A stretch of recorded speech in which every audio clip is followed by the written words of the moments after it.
Good afternoon, folks. My name is Jody Graff, and I want to welcome you today on behalf of the University of Iowa Carver College of Medicine and the Office of Graduate and Postdoctoral Studies and our Biomedical Science graduate program. We're glad and appreciative that you carved out a portion of your day to join us to uncover a bit about what your future in biomedical sciences could look like. I'm joined today by two outstanding graduate students in our programs, and I am going to allow them to introduce themselves. Let's kick it off with Kimberly, please. Hi, everyone. My name is Kimberly Fiak. I'm an almost second year PhD student in the experimental pathology PhD program. I grew up in Scottsdale, Arizona, and went to Horizon High School. And then I moved to Texas and got my Bachelor of Science in Neuroscience and Psychology from the University of Texas at Dallas. I then went to Iowa and got a master's degree in pathology and then started my PhD at Iowa. And my research looks at a really important protein called tau. It's heavily involved in different neurodegenerative diseases like Alzheimer's disease, but it's also really important in the development of healthy neurons. So my lab is interested in why it's really important in development, but becomes toxic and can potentially be lethal in disease. Thank you so much, Kimberly. Mackenzie. Yes, I'm muted. Sorry. Hi, my name is Mackenzie, and I'm currently, I'm ending my fourth year in the molecular medicine graduate program of the biomedical sciences program. Originally, I am from Indianapolis, Indiana, which is also where I went to high school. I graduated there in 2013. I then went to a small private liberal arts school called Hanover College for my bachelor's of arts in biology. I graduated in 2017, and immediately upon graduating with my bachelor's, entered the PhD program here at Iowa in August 2017, and have been working in the lab of Dr. Rory Fisher, where my research ironically also looks at neurodegenerative diseases, but it's completely different from Kimberly's. And then I also look a little bit at like alcohol and addiction behaviors. So I really look at kind of the pathways that are underlying some of the diseases like Parkinson's and Alzheimer's, and how alcohol addiction can actually accelerate Alzheimer's development. So Super. Thank you so much, Mackenzie. As we move through today's webinar, one of the pieces that I want to kick it off with is to find out more about our attendees and where you are at on your journey as you're exploring a potential career that includes training in a biomedical science, a PhD program. So if folks would be so kind to go ahead and add in the chat box if they're presently in high school, and if you're comfortable, if you want to name the city or community, but you don't have to. You may be an undergraduate, so we'd love for you to share that. You might be in a master's or another degree program. Do you want to share that? Or you also might be a professional who advises either high school students, undergrads, or folks in school. So if you would be so kind to add that to the chat box, and that will kind of inform some of the information that we touch upon and share with you today. So I'm going to bring that chat box up. Wonderful. We have folks that are presently in high school. So we love early career scientists.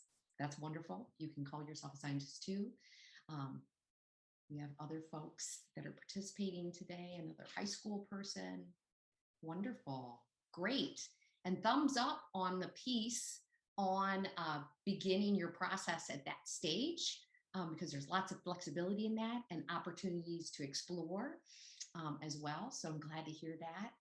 And then you're even in an ideal position as you move through undergrad, where some of more of that intensive preparation if you're considering obtaining a PhD in a biomedical science. So I appreciate folks sharing that in the chat box. Alrighty, so our time together for over the next 60 minutes, this first 30 minutes, I will give an overview about what are the career options when you have a PhD in a biomedical science. Also, hey, how do you find the right match? You know, the phrase like you don't know what you don't know, but at the same time, how can I make sure that this is the best career choice for me? We want to demystify, what do admissions committees seek? What specifically do they want? And we want to share that information from you. We don't want to keep that secret or anything like that. So we're very happy to share that with you today. Also want to give a series of fast facts of some pieces that people are most frequently curious about. And then the great opportunity to interact and speak and connect with both Kimberly and Mackenzie on questions for graduate students, because they're doing it. They were where you were at, especially for our high schoolers and folks in undergrad. So we'll allow that. Anywhere in today's presentation, if you have questions, please go ahead and enter those in the Q&A, or if you're more comfortable, if you want to wait to the Q&A section at the end of the piece, but we're flexible. So bring this. All righty. So when we talk about career options for folks that are considering a biomedical science PhD, there are options, and I will break these down. There are options for careers in academics, also government, science policy, industry, and also science communication and publishing. Each of you know the minute you start a list, you may leave someone off. So I'm counting again on the brilliance of Kimberly and Mackenzie if I left something out, or if you're curious, like, hey, does this fall in this parameter? But these are some of the typical career options. Now, I want to first break down academics. So there are folks that will start and launch careers in university or medical institutes. And typically the triad, we call it, you know, the three things that are a focus if you are at a university or a medical institute is teaching and service, and a large emphasis on the research and publications. So when you're doing your research, you're sharing that, and you write something called journal articles or scientific journal articles. Also, if you're in a university or medical institute, you're running your own laboratory, and you will be mentoring folks that are going to train, like graduate students. So like Kimberly and Mackenzie, you also may have undergrads, which we'll talk about a little bit later. Postdocs, those are folks that do have their PhD and they're gaining some more experience. And then you have research scientists. So that's one option in academics. We also have folks when they graduate, their career option and what they're working for is to work at a liberal arts college. Those are typically maybe smaller, and the focus is on teaching the undergraduate institutions at those places, and an emphasis on the curriculum. So if you have a passion for teaching and connecting with students in that way, you might consider being a faculty member at a liberal arts college. I don't want folks to think that you can't have a research laboratory at a liberal arts college, because absolutely you can. A difference might be a slightly different focus on that teaching component. We also have folks upon graduation that will become faculty or leadership at community colleges. So I'm thinking of a graduate right now, Katie Rarardi, who graduated about 15 years ago from our program. And she's the Associate Dean for STEM at Bristol Community College in Rhode Island. So that's another option. And some folks that are early in their careers and considering science and you can support them at the community college level. We also have people K through 12 development. So if you're thinking, hey, I want to design that science curriculum for my high school, or hey, how can we get STEM earlier into junior high or even elementary? That's an option. Another piece is the government. So, and some of these will definitely ring a bell because, you know, we're in the middle of the pandemic. So folks will take positions, for example, in the Center for Disease and Control. And Control. So the focus being there, providing health information, protecting our nation, and also responding to those threats or issues that arise. So for example, the COVID-19 pandemic. We have folks that will go into the National Institutes of Health, and that's the largest biomedical research agency in the world. So folks will seek fundamental knowledge there and to enhance both the health and the health of the country, reduce illness and also disability. Folks might in government Department of Education, and also the Department of Defense. Now, for folks that are interested in science policy, and those would be folks that want to work and develop policy directly, that oversee funds and what funds are being used for research and different fields. And that can include jobs in some of those different government agencies that I listed above or earlier. Also with politicians' offices. There's private institutions that want folks, policy folks, runners, and then also think tanks. Then we move into the industry piece.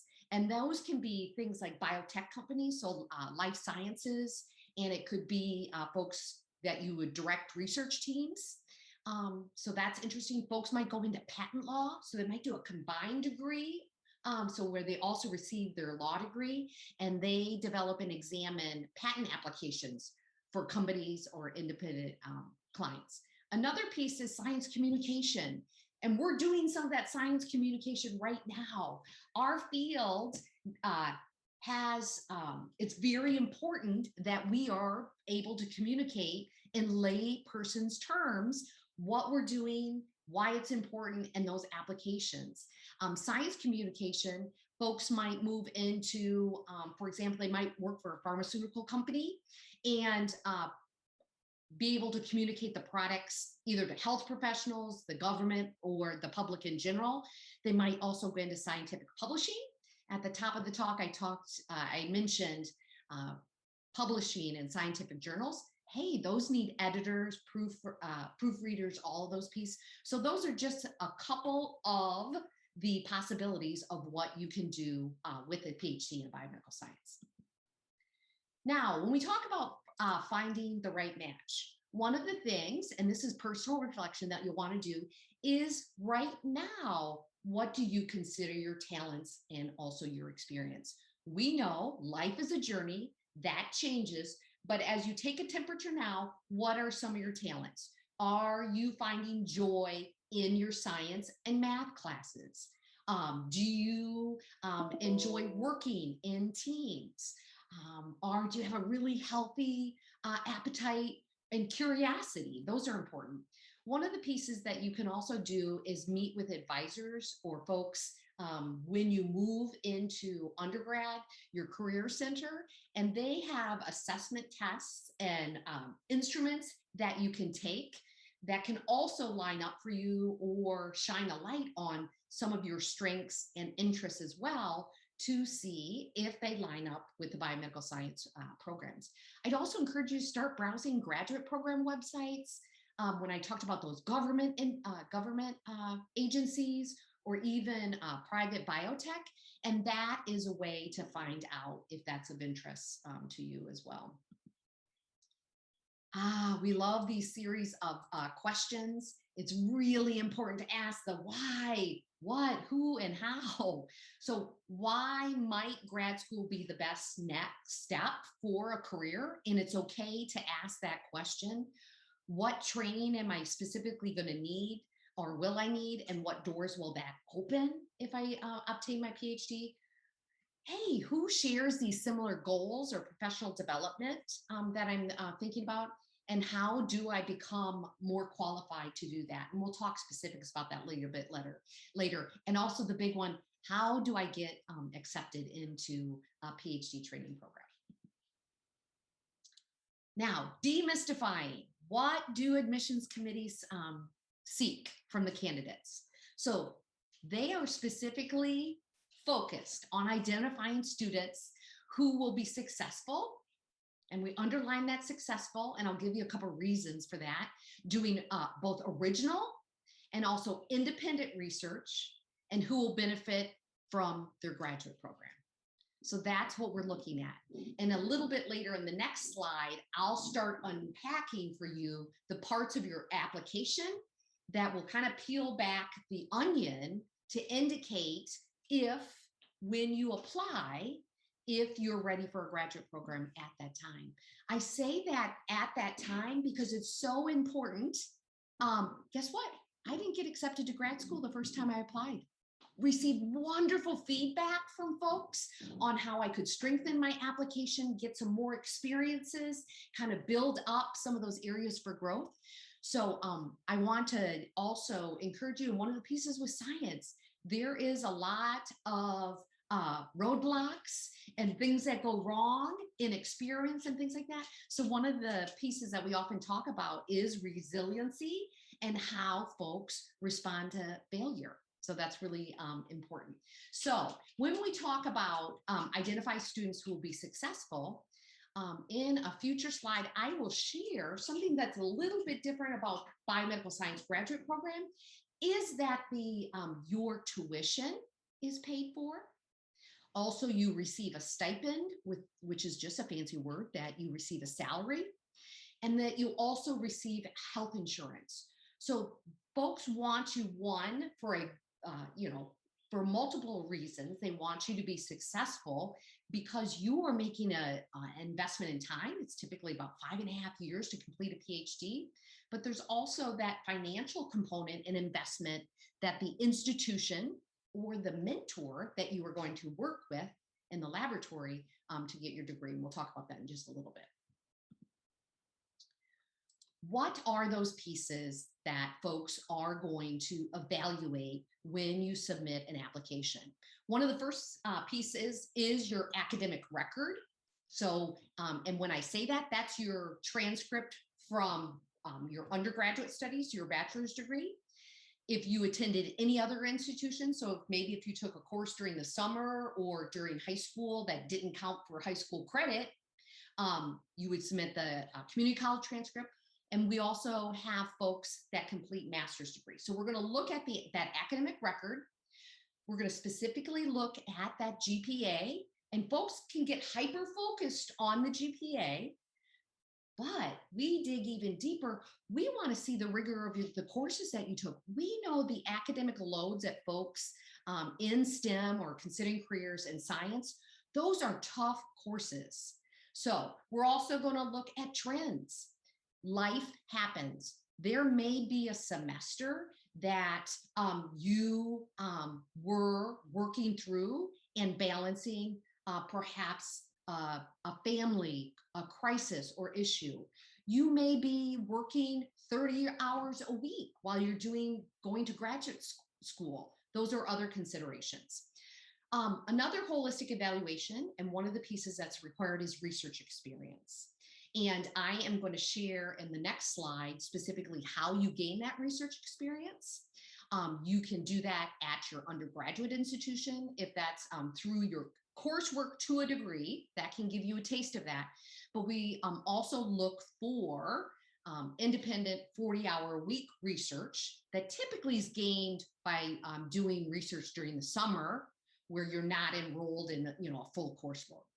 There's also a personal statement that we ask. And we're looking for those communication skills, which is very, very important in science.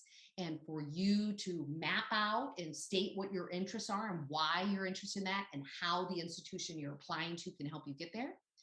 We also ask for the evaluation of 3 folks, letters of recommendation. And those are people that can speak directly to your ability to, one, be able to manage the rigor of the coursework of a PhD program, but also to be able to do the research. And then lastly is a standardized test. Folks that are not citizens of the United States are required to submit a test of English as a foreign language. So that is a standardized test that's required. We no longer in the biomedical sciences across the country about 5 years ago, no longer require if you've heard of the GRE, the graduate record exam, we no longer require that. So those are the pieces that you see up on the screen right now, that holistic evaluation, the pieces that are making up the application. Research experience. Why do we require that? One of the pieces is so that you have an opportunity to gain an inside look and have an accurate depiction of what it means to be a scientist at an academic institution, balancing experiments, lab meetings, what the PI, and which is the principal investigator, the person that's in charge of the lab, working with other folks in the lab. Science doesn't happen in a vacuum. That collaboration is really key. So that's one of the important pieces. Also, you're going to obtain lab and research skills from that experience. And those are critical because that up and running from the moment that you start in grad school, that is an advantage. We also want to hone the very specific critical thinking and writing skills that accompany biomedical research. And how you do that is being in that environment, performing those experiments, writing up lab reports as requested from folks, presenting what you're doing either during a lab meeting or maybe during a conference or giving a poster session or maybe a 3-minute pitch of what you're doing. Also, it's exciting to meet other folks that share your same interests and goals and learn about their journey, what's their passion.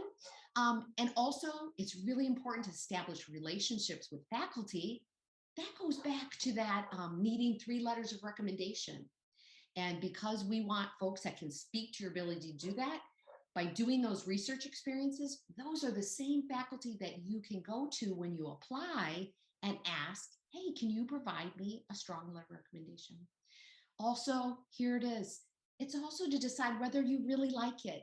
And it is completely 500% okay after doing this. If you're like, nope, I can't really picture myself. I've considered all the options. I'm weighing the time commitment, what the lifestyle's like, pieces like that. And that's the other reason that we ask folks to complete some summer research experience for that reason, so that when you enroll in a PhD program, that's not one of the components that's a surprise to you and is disruptive to your life. Now, specifically at the University of Iowa, some of the research experiences that we have, and I have a link at the bottom here that you can check out. And I understand at the conclusion of today's webinar, you will receive an email. We'll make sure that the link is included. We have 7 unique summer undergraduate biomedical research programs that folks apply to. They're typically designed for folks that have completed their second year of undergrad or their 3rd year. Now, there are cases that after someone's first year that they might get applied, but they kind of focus in that zone of 2nd and 3rd year. They do screen that if you have graduated, so that summer after you complete, that those folks typically are not eligible to participate. Again, that hands-on research, it's usually 8 to 10 weeks long. There's a travel allowance, which means that we pay for you to be able to come to the institution. Hey, some folks that might be a half-hour drive. Some people that might be a flight.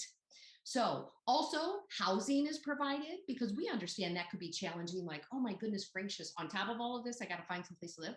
So the cohort of the summer program that you're part of live in a cohort in the residence halls. So it's actually really fun. And then again, you get a stipend. So that fancy word for a salary, because we value your time and your expertise and the things that you're committing to. So those are summer research programs, and those are offered across the country. So when you get to the stage of like, hey, these are like the 5 or 10 programs that I'm thinking about, guess what? Those are, and that's why you kind of start early. I was so glad to see that, early career scientists that are on today, that you can start putting a list together, because the top programs that you're the most interested in, those are the programs, either your 2nd year summer or your 3rd year summer of your undergrad, that you're going to want to apply to their summer program. Ooh, we love getting applications from the folks that have participated in our summer program. Also, it'll give you a good look at the institution. It will also let you know if that's the size of a town that you want to live in. So are you thinking a smaller community? If you know in your heart of hearts you need a large metropolitan area, hey, weather is real. So it's really important. You're going to be at a program for 5.5 years. So you want to have that as much aligned as possible. The fast facts, those important dates. When do you apply for a PhD program in a biomedical science? Typically, when we talk about folks that are in undergrad, you'll be applying the year before you graduate. So your senior year now, if you've already graduated and you are working, or let's say you're in a graduate program, again, just 1 year in advance. So early fall is really important to start approaching folks that are going to write your letters of recommendation. You want to give them as much time as possible because typically they're writing 20 to 30 letters of recommendation. So they will love if you contact them early and also provide them with a summary of what you did in their lab. So December 1st is the application deadline. You'll want to check each individual program, but that's pretty universal across the country. And then February and March, part of our admissions process in biomedical PhD programs is you do on-campus interviews. Again, so important that you are doing evaluating and also the graduate program. So you get to have one-on-one, and oh my goodness, it would appear that this year, as we move, seeing the light at the end of the tunnel, perhaps with the pandemic, it's not finalized, but it looks like we'll be moving back to, in-person campus interviews. We typically conduct those in February and March. They're like a 3-day event. And again, the program will incur the costs, the travel, the lodging, the food, and plan all those pieces. Great way for you to look at the institution, meet the faculty, the students, find out the information that you're curious about. Here at the University of Iowa, so it's like, hey, what is that PhD specifically in? And you have some options. On the left-hand side, we do have a biomedical science program, and that's an umbrella program. What does umbrella mean? That means you don't have to know exactly the degree program that you want to be in. You want some flexibility during that first year. An umbrella program would be of interest to you. When the students come in, they will do 3 research rotations. That's part of like figuring out, hey, who is the faculty member that I want to work with? You'll do some curriculum in the first semester and the second semester. And then at the end of your first year is when you will choose the lab that you want to join. So what is the faculty member I want to work with, and what degree program? And they will belong to specific programs. And then you choose that program. We also have the option of these department and interdisciplinary programs. What's the difference with those? Is that you are applying right to that specific program. Your rotations solely happen within that department, and you choose your faculty research mentor from within exactly that department. None left or right is better or worse. It is all about your needs and how you're going to approach what you need at that part of your journey. So also quickly, as I wrap this up so we can scoot into those Q&A, the training path for PhD students is typically 5.5 years to complete your degree. So, and they break it up into 2 parts, and both Kimberly and Mackenzie can tell you well. There's this pre-comp phase, and the comprehensive exam, in layman's terms, is this really big test of all the classes that you took during the first 2 years. And they might also ask you some other questions. And then post-comp is that you're no longer taking classes and your time is solely dedicated to the research that you're doing in the lab. And I summarized that, gave kind of the visual, also let you know that there's those personal classes typically during the first 2 years. When you first come in, you're doing rotations to find out the faculty member that will be your mentor and guide you during your degree program. There's seminar classes for professional development. That comprehensive exam is typically at the end of the second year. That's not hard and fast, but typically. And then dissertation research is the fancy word again for you're doing your research, writing up that thesis that you will defend at the end. And then voila, you receive a PhD. A little bit about the fast facts in regards to that financial support. presently, the stipend for this year, the students are receiving $30,500. That tuition and fees that the institution or that mentor or grants that the student may write pay for tuition and fees, and that's a little over 11,000. Also, that health insurance, because we want to keep healthy, both health and dental, is about 6,000. So again, that total compensation is a little over $48,000. Oh my goodness gracious, that was a lot of information. We call that the fire hose. And now, so a big picture view, but I want to create that space and time for questions that may have arisen during the presentation. Also, Kimberly and Mackenzie are a wealth of information and fantastic ambassadors and our graduate students. So if you would please use that Q&A function, and I'll kind of serve as a moderator of the questions that get submitted. Then we can answer some of your questions, or there might be things that you're curious about.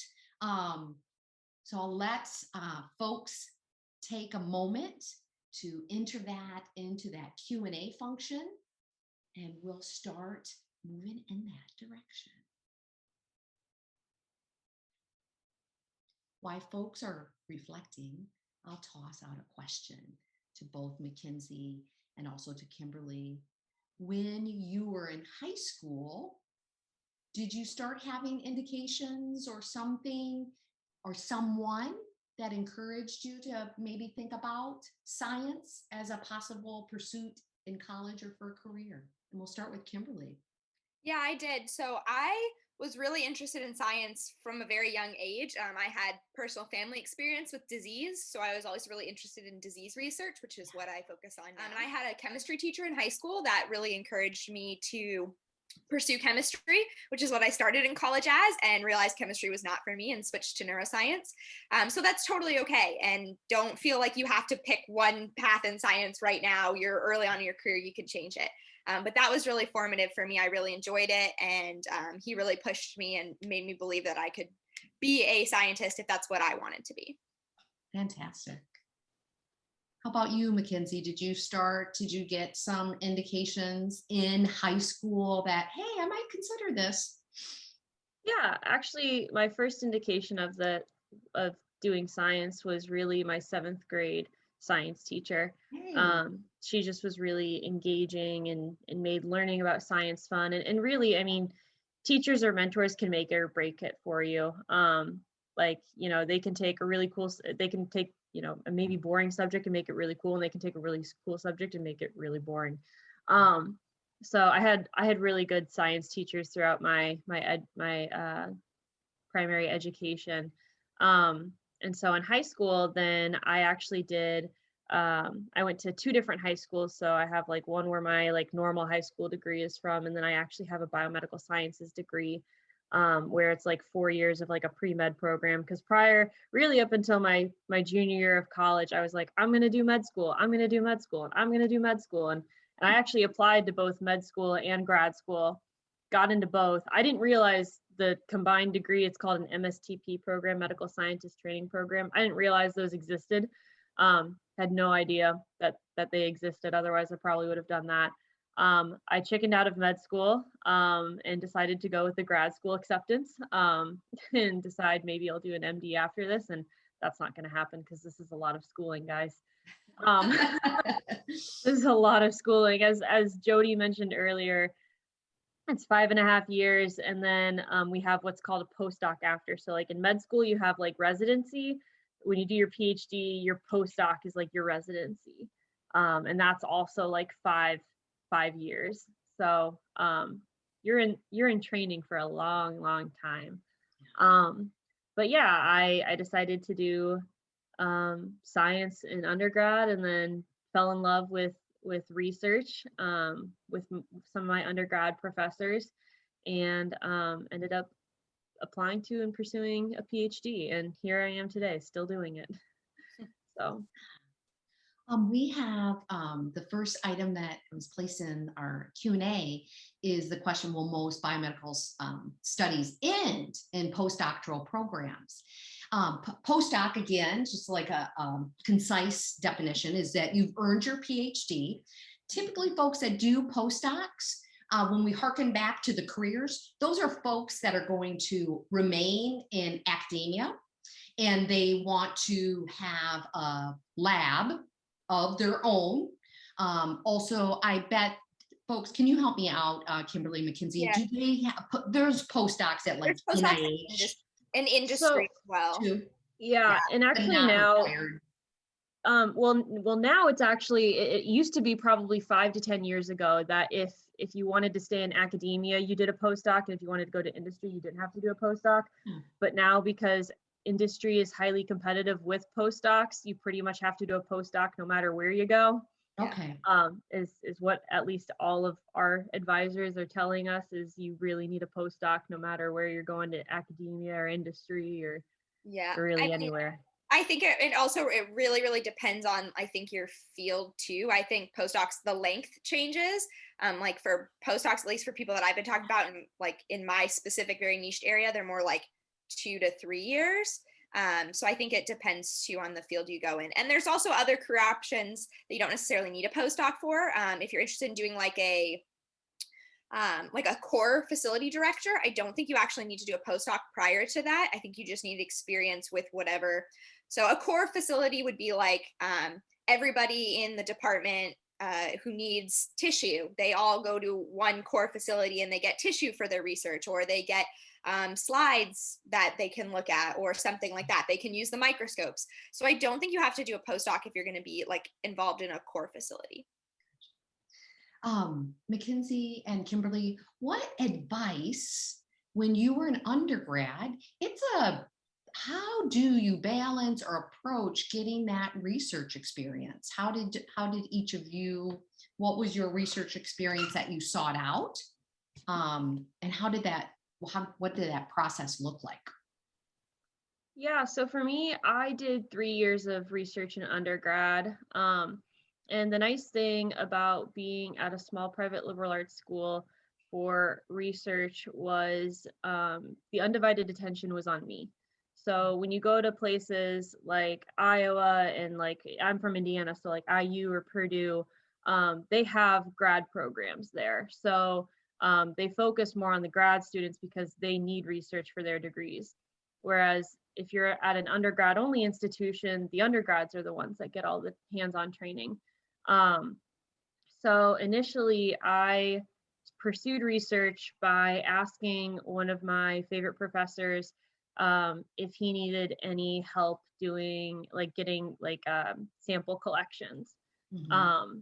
And so what started off as like me kind of in my free time helping him out, and doing like odd jobs in and out here and there, then turned into, hey, if you're serious about this, then let's actually get you involved in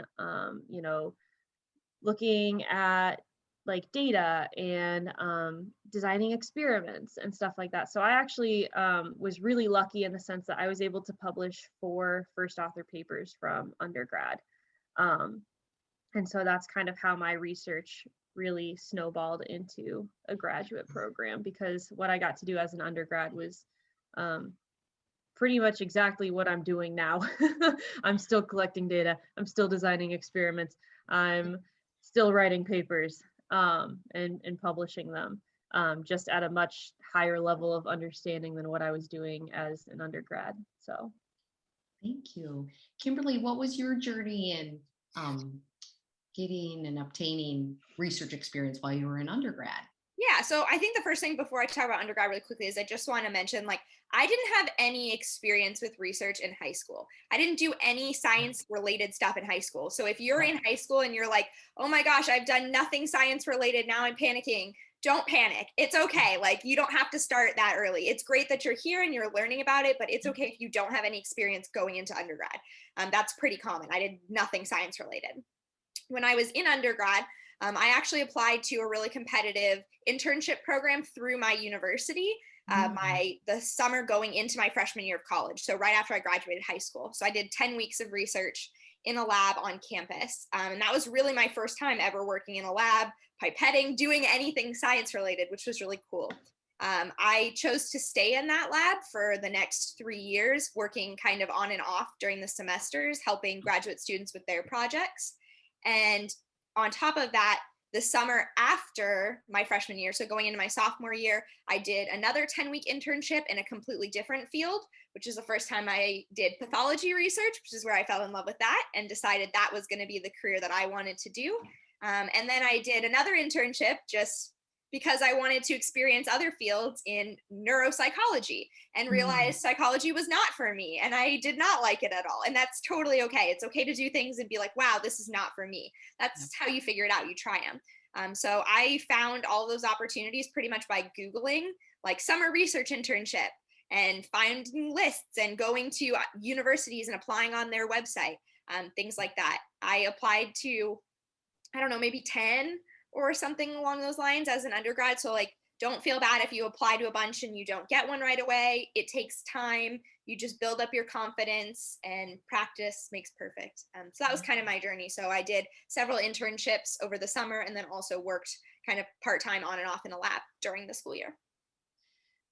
All right, attendees, self-reflection time. We're going to put something in that chat box. I would like each of you to enter 3 characteristics that you believe a successful scientist has. So 3 characteristics that you believe, there's no right or wrong answer, a successful scientist needs to have.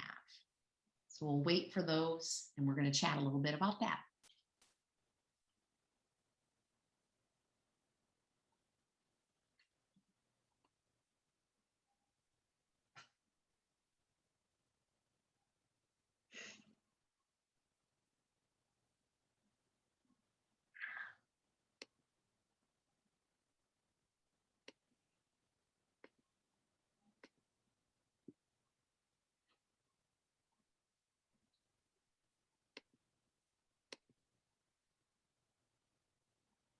I appreciate that folks are typing away.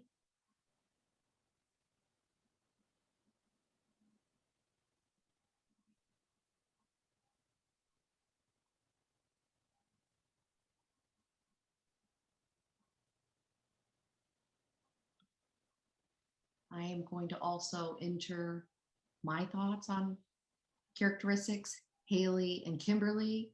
If there's 3 characteristics that you have found, there can also be new ones that folks admire as well. That's great.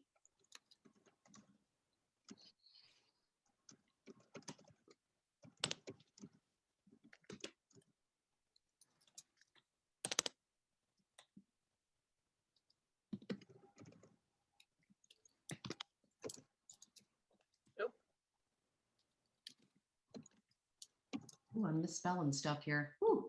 Not a good speller is not a characteristic.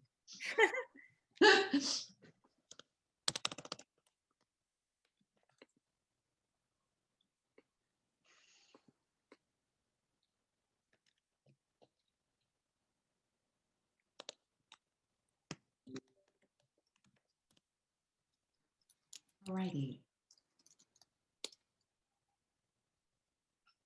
Tanvi, appreciate, and I apologize if I mispronounced your name, knowledge in their field and what they are specifically doing. So fantastic.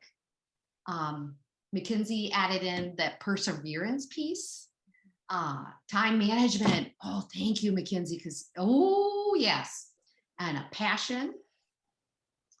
I had entered curious, collaborative, and diligent. Tanvi added also interest in the career and in wanting to continue learning. So that lifelong learning. Oh, yes. And Kimberly added persistence, creativity, and critical thinking. Kimberly, can you tell me a little bit more about creativity and how that comes into play? Yeah, so I think especially in, again, I got to speak to pathology because that's the field I'm in, but especially when you're doing research that you're trying to understand questions about disease and the mechanisms behind it, you have to be a really creative problem solver. So it's not going to be like a cut and dry, like you're going to find this mechanism and you've cured a disease and yay, like life is good. Hopefully that will happen someday. But the idea with creativity is that you have to be willing to approach problems in new ways if you're persistently getting the same problem, or an experiment keeps failing. You have to be able to be creative about, okay, what's different ways that we can approach this topic. So despite what people think, science is very creative. A lot of people think like art is over here and science is over here and they don't mix, but they mix a lot. You really need a lot of creativity in science because we're solving problems, and problem solving in and of itself requires creativity. Wonderful. Mackenzie, one of the pieces that you had added was that perseverance, and we're seeing that mentioned in other ways in other folks and their list of care. Why is perseverance an important component if considering a career in biomedical science? Because science doesn't do what you want it to, ever. Um, in terms of, I mean, the whole point of a PhD is, yeah, it takes 5.5 years to do, but if you go and watch someone's, it's called a thesis defense. So what that means is so like in a year from now, hopefully, when I defend to get my PhD, I will have to give an hour-long presentation, and then my committee members will ask me 2 hours of questions afterwards. So when you go to these like presentations or these defenses, you look at what they're presenting and you look at the data and you go, that looks like only 1 year's worth of data. Why was she here for 5.5 years? And it's because it takes you 4.5 years to troubleshoot things, to figure out the techniques that you need to do for your research, to figure out the answers to the questions that you have, or honestly, questions lead to more questions. So you need a lot of perseverance because it's not easy. I'll be totally transparent with that. It's not easy, but if it were easy, everyone would do it. And if you're not persevering through all the walls that you will hit in grad school, whether that be research walls or mental health walls that you hit, you're not going to be able to come out at the end with a PhD. A PhD is like running a marathon. If you hang in there long enough, you'll get it. Right. So, that made me think of Mackenzie. One of the pieces that we know in science is that you want folks from diverse backgrounds, diverse lived experiences, diverse institutions coming together to solve problems, because everyone is the expert of their lived experience and they're going to bring something unique and a different lens to look at something, and alternative pathways and how they approach. So next, I would like each of you to talk about what do you really find fun and invigorating about the grad student community and doing your research? Yeah, I can go first. So I think the biggest thing for me in undergrad, and I've talked about this a lot, I struggled with my mental health. It was really challenging. There were times when I did not think I could be a successful scientist because I struggled with my mental health. And the undergrad community was great, but it didn't really know either. Nobody around me really knew what it took to be a scientist. So that wasn't super helpful. And once I got into grad school, I was surrounded by people who were going through the same thing, trying to figure out what does it take to be a scientist. And I built a really great community. Social media is a really great way to meet other scientists that are in your field. And we built a really great community where we can support each other. So, I can say, hey, all of my experiments failed today. This is horrible. And they can be like, yeah, I totally understand that feeling. And it makes you feel less alone and less like you suck at what you're doing. So imposter syndrome, you'll hear a lot of people talk about that. That's where you feel like there's somehow been a mistake and somebody didn't realize that you're not really meant to be here. Every grad student experiences it. So I think the great thing about the grad community is like when you have those problems, like either with your mental health or imposter syndrome, there are other people you can go to who are going through the same thing and can say like, hey, no, you're meant to be here. You're doing great. It's okay if things fail. It's not always your fault. It's not the end of the world. That's science. Or just be like, yeah, that really sucks. Life sucks right now. And we can all be like, yeah, it sucks. And then we all move on and we're happy. So that's the thing I love about the graduate community is you really have people that understand what you're going through. Mackenzie, what are the things that you appreciate about your community that you've built with grad students? I appreciate the kind of separation we can have from science. Science is your life in grad school. I mean, right now I'm going through experiments where I have to be at lab at 2 in the morning, and I left lab today at 3 p.m. So I'm working a minimum 13-hour days most days, which isn't fun. And so the grad community that I've built is nice in the sense of, you know, anytime we hang out, we for the most part really don't do anything science related, or we try not to talk about science. Because I mean, it's hard because like we all do science and we all love science, but you need to be able to take breaks from it. Otherwise you're going to just be burned out. And when you get burned out, you start to lose your passion a lot, and lose your motivation to go back to work the next day. So the nice thing about the grad community that I have is you know, we will like go hiking, or a lot of my grad community has dogs just like me, so we do dog play dates. We do board game nights. We do, there you can see a half completed puzzle behind me. So it's really nice to be able to be surrounded by people that can be like, all right, enough science for today, let's just hang out. So that is really important. I think that it's important that we give some takeaways, since the majority of our attendees today are early career, that they're in high school. 3 takeaways from today's presentation, because one of the pieces, a responsibility that I feel and a passion, is to encourage folks on this path to explore. So I want to encourage today's attendees, and especially those folks in high school, to take all those math and science courses that your high school requires, because that will put you on the path for you then to be able to take the courses in undergrad that graduate programs are typically going to look for. That would be one of the pieces. Also, Kimberly and also Mackenzie, if you could speak to how really kind of friendly faculty are, and that they like to talk about science, and even at this stage for them to be able to reach out to faculty and just do like an informal touch base, like what is your day like and things like that. Could you speak to that? Yeah, and that's something that I cannot stress enough, is make connections with faculty members make connections with your teachers in high school, make connections with your professors in undergrad, make connections with your professors in graduate school. Because some of my favorite friendships throughout my education have been with my professors. Like I still talk to professors that I had for undergrad on a weekly basis. I can hop in the office of any single department faculty member in the department that I'm in and just interrupt whatever they're doing and sit down and talk with them for an hour or two. And the nice thing about like forming those relationships is, one, you get a mentorship out of it. Like you have someone that gets to know you not just as a student but as a person, and then they can, you know, help invest in your future career desires and goals. And then you also, as Jody had mentioned earlier, letters of recommendation are huge. They really do make or break an application.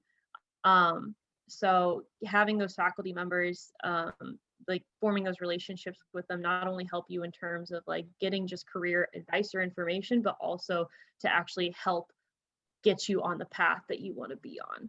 So yeah. And I would just add to, one of the things that's best about talking to diverse faculty members is that if they don't know the answer to your question, or they are not in that field, they probably know someone who does. So if you're, you come to Iowa, for example, and you get your PhD, and then you really, really want to go work in a lab on the East Coast, or you want to move to Texas or wherever you want to go, your PI that you work for may not obviously be there, but they probably know someone who is. I work in a really small field. I work in neuropathology, so brain diseases. It's a really small field, so everyone kind of knows everyone. So if my PI doesn't know someone who does, or like my PI doesn't know an answer to a question that I'm interested in, he knows someone who does. And that can kind of help you start building a network so you know people all across your field, not just people at your institution. Absolutely. And nurture those connections as well. The University of Iowa, specifically at the undergraduate level, has a number of organizations that focus on folks that are considering careers in STEM, and that leaves, wide breadth of opportunities that are available. I shared the information about our summer research programs, and our faculty are very, very helpful and love to talk about the research and are willing to share their journey, taking it back to high school, walking through the undergrad, so that you're able to email them. And now, since we're much more used to using Zoom and all of those pieces, either setting up, like a 5 to 10 minute Zoom meeting, or just asking a series of questions, but really continuing to nurture your curiosity and your interest in science is really important. Want to give one more shout out if folks have a question that we did not address, or there's a specific information that we didn't cover that you were hoping to receive today. Folks can enter that into the Q&A. Otherwise, I want to thank each of you for joining the webinar today and finding out additional information and opportunities that are available to folks that are considering obtaining a PhD in a biomedical science, what those careers can look like, what you might do to prepare for that, and also to continue to consider the University of Iowa for both your undergraduate and or your graduate training. We really appreciate that. So on behalf of the Carver College of Medicine, the Office of Graduate and Postdoctoral Studies, and the Biosciences program, I want to thank Haley Talbot, who hosted today's webinar, and also to thank specifically both Mackenzie and Kimberly for sharing their time and experiences with the attendees. So thank you very much and have a great evening. Bye-bye. Go Hawks.